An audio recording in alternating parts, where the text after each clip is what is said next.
we're a work in progress. Again, like we talked about last week, we've still got a ways to go as far as getting our defense installed.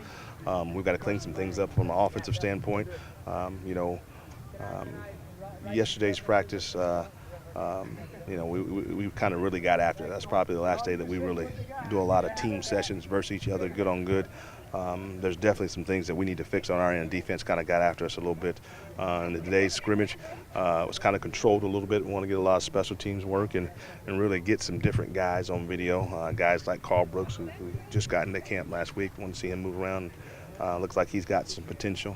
We've got to be careful with that, and we got to bring him along slowly. But I think he's a kid that'll definitely help us. And getting Jerry Roberts and Bozeman, who looks like he's from a health standpoint, he's a little bit further along than we thought he would be. So we wanted to get him some additional reps and just kind of continue to evaluate.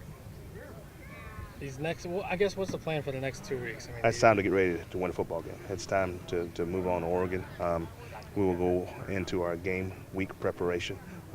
We like to get a practice week before we actually have the first week of game prep. So the kids will go, we're in camp. Normally the kids have Monday off, but since we're in camp, they're not in school. We'll bring them back Monday, and we'll get some additional meeting time in. But we'll go to our morning routine, and we'll begin our game week schedule.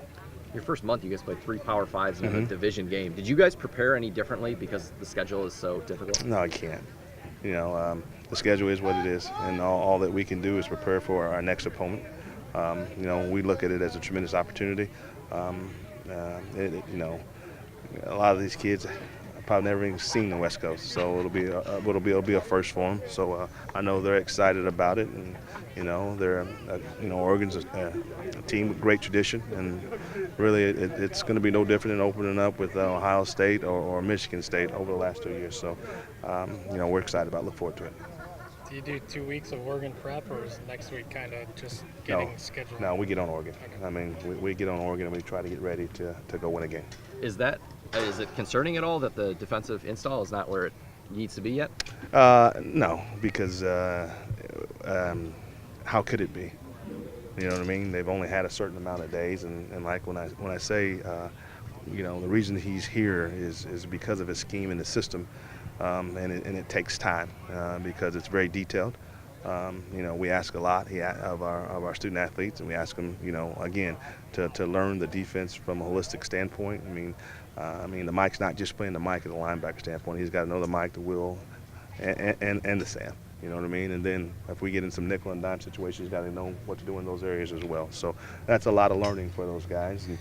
And we'll roll into week one with what we think they have a grasp of, but at the same time, trying to get them caught up and trying to get it installed. So it'll be, I guess, essentially a smaller defensive playbook. Absolutely. Then by the time we get to week 6 or 7, it's probably going to look completely different. You guys got a tough break with Konowalski. What are you seeing from the guys behind him in practice? It's a close group. It's a close group that's been through a lot together.